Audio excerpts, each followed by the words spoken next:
Membaca ringkasan buku ini di halaman cover belakang serasa kita kembali duduk di bangku SMA belajar mengenai sejarah. Bedanya apa yang kita pelajari berbuku-buku sekarang diringkas menjadi satu buku yang cukup tebal. Buku ini merangkum peristiwa sejarah yang tercatat yang pernah terjadi di muka bumi menjadi 21 bab. Pada bab masa prasejarah dijelaskan bahwa bumi mengalami 3 zaman besar, yaitu zaman primer, zaman sekunder dan zaman tertiari. Pada zaman primer, mulai muncul tanaman seperti rumput laut, lumut hingga muncul tanaman-tanaman besar yang sekarang menjadi batu bara. Pada zaman sekunder, mulai muncul reptil raksasa.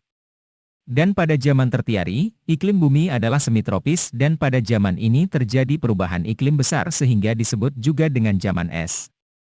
Kemudian zaman berikutnya adalah Paleolitikum atau zaman batu tua, di mana manusia mulai membuat alat dari batu menjadi kapak batu, pisau, mata tombak dan alat bor.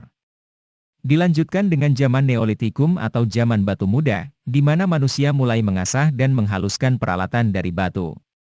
Berikutnya adalah zaman logam. Dimulai dari tahun 4000 SM di mana Mesir kuno telah mampu membuat jarum dan alat paham dari logam dengan cara melebur biji tembaga kasar.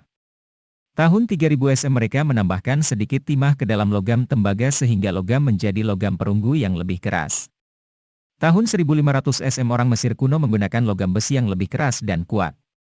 Setelah zaman tersebut manusia menyebar sehingga terdapat 3 varietas utama manusia, yaitu Negroid, ras hitam, Mongoloid, ras kuning, dan Kaukasian, ras putih. Penyebaran Negroid ada di selatan Afrika, Sahara, India Selatan, Nugini. Mongoloid ada di Asia Utara, Timur dan Tengah, Kepulauan Malaya dan Kepulauan Pasifik. Sedangkan Kaukasian ada di Eropa, Afrika Utara dan Asia Barat Daya.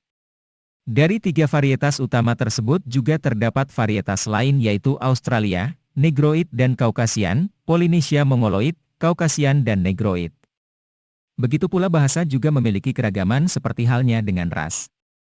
Bahasa juga digolongkan menjadi 3 besar, yaitu bahasa Hamitik yang digunakan di Afrika Utara dan Timur misalnya Mesir kuno. Kemudian bahasa Semitik yang digunakan oleh bangsa Babilonia, Assyria, Yahudi, Phoenicia dan Arab. Dan terakhir adalah bahasa Indo-Eropa yang digunakan oleh bangsa di India dan Eropa.